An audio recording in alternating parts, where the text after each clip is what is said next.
go on with our stories, be sure to say hi in the chat box. Where are you listening from? What are your thoughts on everything? Drop it down below. Let's have a really fun and lively discussion. So let's kick it off with basically a recap of Andy Cohen's The Hollywood Reporter article on him breaking his silence, and then we'll get into more stuff. So this is from Reality Blurb. It says Andy Cohen is addressing Bethany Frankel's reality reckoning and the many lawsuits that have been filed against him in Bravo, as well as its parent company, NBC Universal, in a new interview. Amid allegations of drug use, alcohol abuse, racism, and sexism, the 55-year-old Watch What Happens Live host, who has been producing the Real Housewives franchise for nearly 20 years, looked back at his many years with the network as he reacted to Leah McSweeney's claims, shared why the Real Housewives of Orange County nearly didn't make it to air, and revealed the biggest challenges he faces with the series today. Producing a show about politically incorrect women in 2024 is different than producing a show about politically incorrect women in 2009, Andy said during a May 18th interview with The Hollywood Reporter. In 2009, when one of the kids called his brother a F word, which is a homophobic slur, we left it in the show and then discussed it at the reunion episode. That was how two brothers talked to each other in 2009, and we saw it as a teaching moment. In 2024, you would immediately bleep that word and it would trigger a whole furor. Today, someone on the show would probably say, you can't say that word anymore. And then the viewers would go wild on Twitter. Sensitivities have changed over the years. Social media has a huge impact. There's not a lot of room for nuance these days. We're living in a now, and everyone has to adapt to that. Okay, Andy Cohen. I made a promise to myself that I wasn't going to completely rip you to shreds, but you make it too easy. The fact that in 2024, someone calling somebody else, whether it's your brother or not, the F word, which is a homophobic slur, I'm not going to say it, is not a nuance. It's not a sensitivity. It's a homophobia. You know, that's a big thing. It's disgusting and it's derogatory. Like, I don't understand how, I don't know how he keeps a job. I really don't. Saying that people are too sensitive these days and that Twitter is going to go wild and that you would have to bleep the word out is a nuance. I don't think he understands what the word nuance means or the context in which to apply it. That's not a nuance. Andy Cohen, just sit down. He just literally needs to stop talking. Like, he just doesn't get it. Doesn't get it. Anyway, although Bravo has been accused of being too slow to adapt, Andy, who said he can't speak to Ebony K. Williams' claims of experiencing racism on The Real Housewives of New York City, yeah, of course he can't speak to it because, I don't know, is Ebony K. in the class action lawsuit? Has she filed a lawsuit too? I don't know. Stated that he was proud of all the work Bravo has put into making their shows more diverse. George Floyd was an important cultural shift that focused us to look at all of our programming. Bravo made it a mandate to diversify its shows, he revealed. Again, who is allowing Andy Cohen to speak on behalf of Bravo? So because of George Floyd, Bravo made it a mandate to diversify its shows? Again, wrong.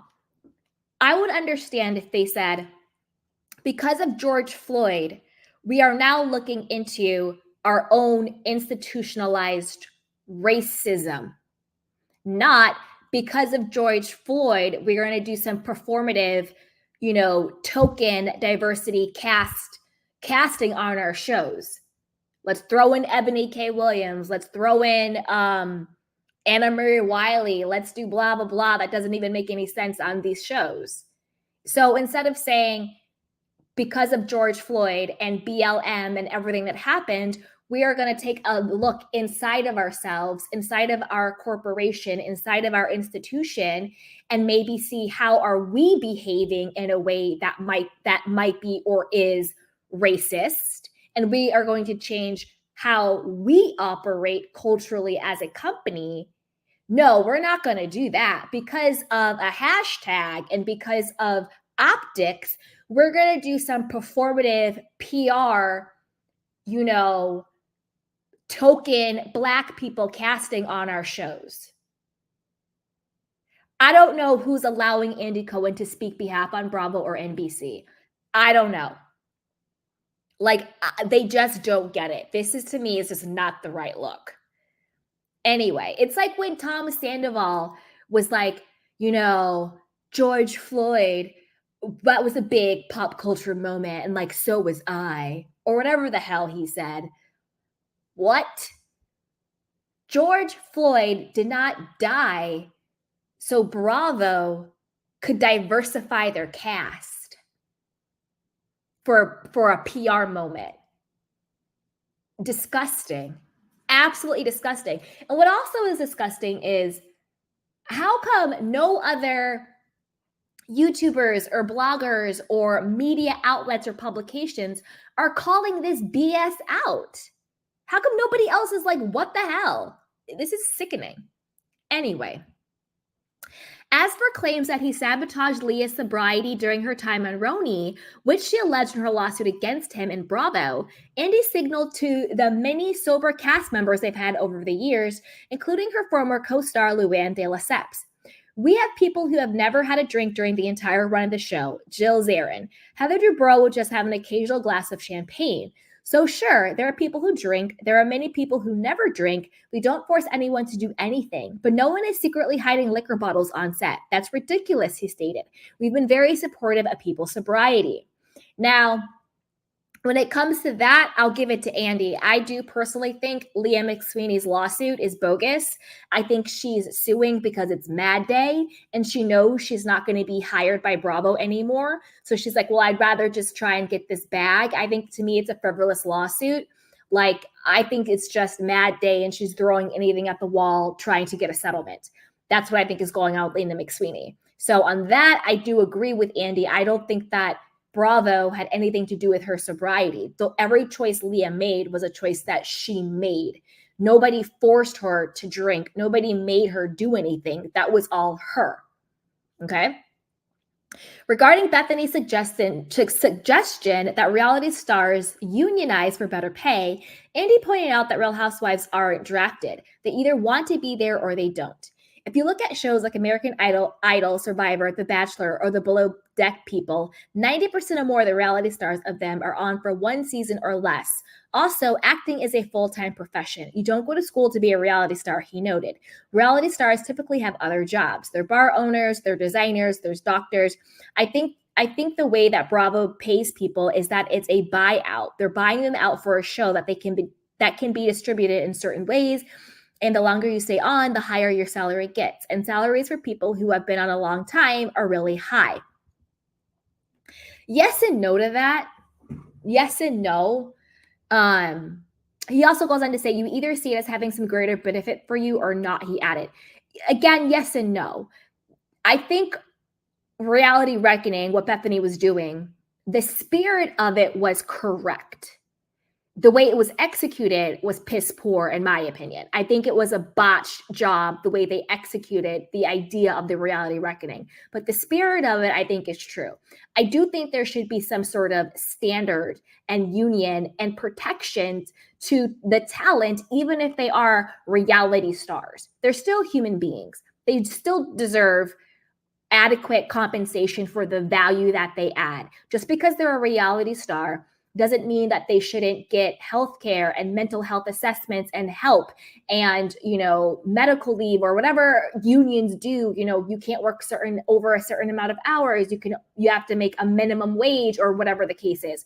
All of the protections that come with the union, why not let reality stars have that?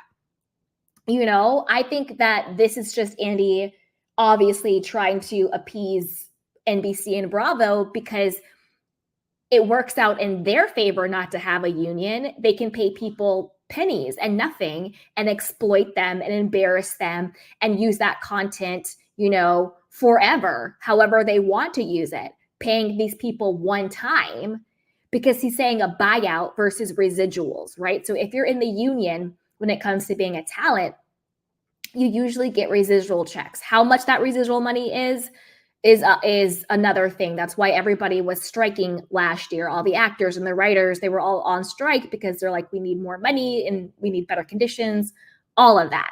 So he's basically saying reality TV, they don't get residuals. So when they get that one check for that season, that's it. But Bravo can then go play it on Peacock, on YouTube, on whatever they want to do over and over again, have marathons. And the talent, the people aren't getting paid every time it plays. For example, the TV show Friends, every time Friends airs, because it's syndicated, they get a residual check in the mail. And that's what the reality stars want too. So yes and no to that. I think that the spirit of the reality reckoning was right. There should be protections in place. I don't care what your job is. As a human being, you deserve protection. You deserve basic decency and pay and Medicare and all of that stuff. Medicare, what is it called? Healthcare. You know what I mean? You deserve those things. Reality stars are not subhumans. They're still human beings. So miss me with all of that one. And also yes and no on the salary scale. Housewives is not based on tenure. Or seniority. It's not. You could have a housewife come in, and if they're a big name like Denise effing Richards, they're going to offer her a big upfront money. She was like one of the highest paid on Beverly Hills because she was Denise effing Richards, which is why all of them were jealous of her. And they basically bullied her off the show because they were jealous. And that was her first season.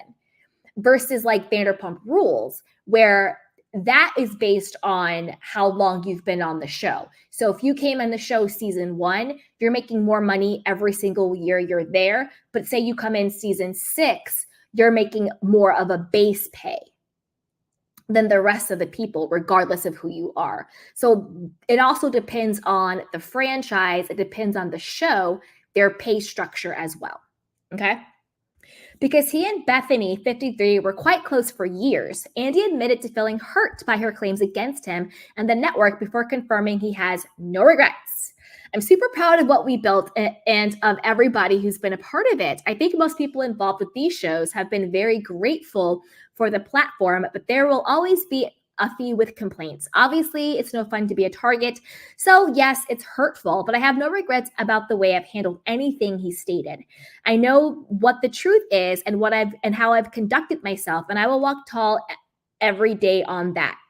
Following the successful hosting of Bravocon last year, fans were stunned to learn that the show would not be returning this year, but as Andy shared, the event is no easy feat. But as Andy shared, rather, the event is no easy feat. Pulling that together is a massive undertaking. We had 150 or 160 Bravo stars there last year, plus 30,000 people and hundreds of moderators and press. And then we did 5 episodes of Watch What Happens Live in front of 2,000 people. It was just a tremendous amount of effort. And when it ended, I remember saying to NBC chairman Francis Berwick, maybe we should skip next year or do it in a year and a half. It will be more special that way. But ultimately, it was a Bravo decision, not mine, he added, shutting down rumors that he was to blame. I talked about this before, and again, this is just my opinion, but Andy, I think you're lying. I don't think Andy Cohen, who loves the spotlight, who loves the limelight, would tell NBC and tell NBC Universal and tell all these people not to have Bravocon.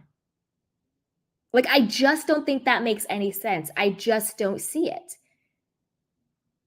I think the reason why they skipped Bravocon is because of all of the lawsuits going on. I think they want to make sure everything gets cleared up. I think they were figuring out what they were going to do with Andy Cohen. And I think that That's why they're skipping it this year. You have to think about the 300,000 people. That's 300,000, not 300, that's 30,000, excuse me. 30,000 people paid tickets. They're not giving up all of that money. They can do it. I think they're skipping it because of the lawsuits and everything going on with Andy Cohen, and they want to clean that up and figure out what's going on before they bring Bravocon back. Okay. Looking back at his earlier years at Bravo, Andy confessed he didn't initially think Real Housewives of the OC would be a success. It took a while, actually. We almost pulled the plug on the first season, he revealed. The production team we hired would rave about all of the great scenes that they were getting on tape, and when we watched them, it was just underwhelming. I remember a meeting where we talked about if we wound up killing the Real Housewife, what would the loss be? By that time, we were 400K in, so we decided to just push forward. And the years that followed, Andy said the series developed into a feminist show with women finding themselves as sexual beings and going through traumas and finding great empowerment. I don't know about all that. Again, Andy Cohen, I feel like Andy Cohen failed up. That's just how I feel. When asked who epitomized the ideal most, Andy first named Real Housewives of Atlanta Portia Williams. She's funny. She is open. She is someone that you root for. She's vulnerable. She's been on top. She's been on the bottom. So she kind of is everything, and you go along for the ride with her, he detailed. Brynn Whitfield on Roni could wind up being that too. Tamra Judge on OC. Kyle Richards is another great example. Again, how tone deaf is Andy Cohen? Portia Williams is one of the most violent people on Bravo. She's had at least 4 physical violent altercations on the show. How is that women empowerment? How is that she's causing trauma? Like, how is that a great example? Brynn on the Roni reboot? What the hell has Brynn did other than pretend like she's a ditz and pretend like she's trying to bag men for money? You know, she's playing this sort of Jessica Rabbit part, which to me, I see completely through that. Brynn is a very intelligent, calculated, strategic person playing this fake role on TV. Tamra Judge, who is so miserable and evil and bitter and is a liar and is nothing but like a nasty person, is the epitome. Kyle Richards, Bio Kyle, goodbye Kyle, who is nothing but a producer plant on Beverly Hills, stirs the pot but doesn't want to talk about her own life. Andy Cohen misses the mark 95% of the time. I am shocked. Oh my goodness. Oof. All right, let's keep going with this. And you guys, comment in the chat box. I don't see any comments. So wait 1 second, you guys. I just want to make sure the chat box is working. You guys, leave a comment in the chat box so I know it's working. I might have to fix this. Let me know if you guys can comment in the chat box. Come say hello. Okay. Of the women who haven't yet appeared on his shows, Andy admitted Tori Spelling 50 has made a lot of noise about wanting to be a part of them. She definitely bring great drama, but we've never really had a serious conversation about her for some reason, but I actually have mixed feelings about having stars on the show, he explained.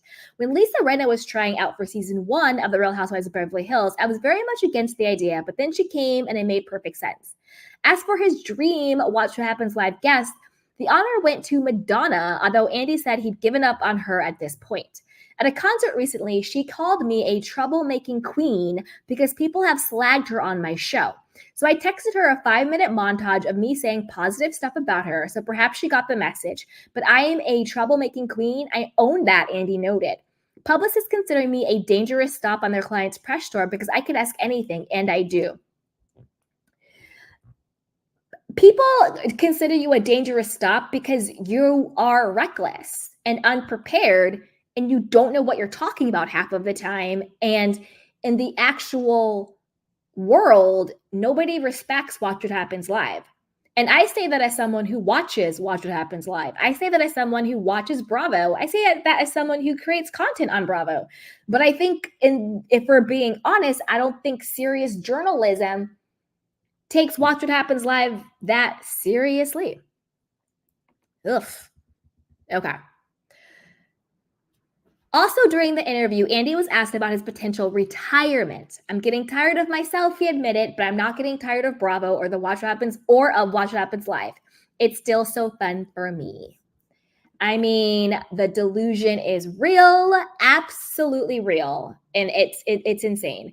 So I want to know what you guys think about this. What do you think about Andy coming out and basically being like, I have no regrets. These are my favorite housewives, even the ones that everybody wants to get fired or have been violent, and comparing adding Black people to the cast to what happened to George Floyd.